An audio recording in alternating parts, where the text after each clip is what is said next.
శివుడికి ముగ్గురు కుమారులు అని చెప్తాయి పురాణాలు. పెద్దవాడు గజాననుడు వినాయకుడు, కట్టకడపటివాడు సుబ్రహ్మణ్యుడు, మధ్యలో వాడు అయ్యప్ప.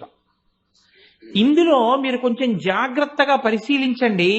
పెద్ద ఆయన్ని పిళ్ళయార్ అంటారు, అయితే అగ్రజ ముందు పుట్టినటువంటి వాడు.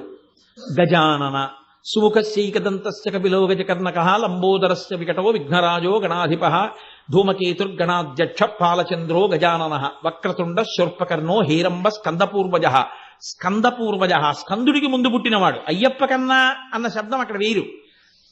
షోడశైతాని నామాని ఎప్పటేచ్చుణ్యాదపి విద్యారంభే వివాహే చ ప్రవేశే నిర్గమే తథా సంగ్రామే సర్వకార్యేషు విఘ్నస్తస్య నజాయతే.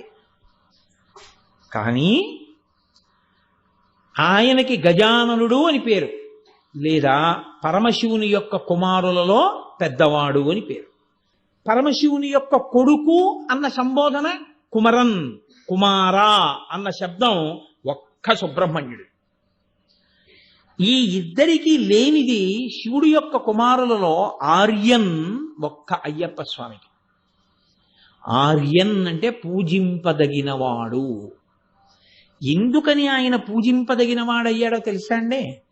స్కాందం చాలా ఆశ్చర్యకరమైన విషయం చెప్తుంది. శబరిమలై, మలై అంటే పర్వతం, పర్వతం అంటే పర్వతం అంతా అయ్యప్ప స్వామి గుడి కాదు, పర్వతం చాలా పెద్దది.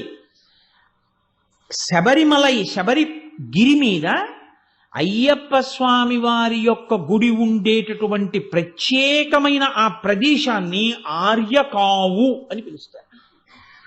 ఆర్యకావు పురాణాంతర్గతంగా ఆర్యకావు అంటే పెద్దలున్న స్థలము, పూజనీయమైన స్థలము.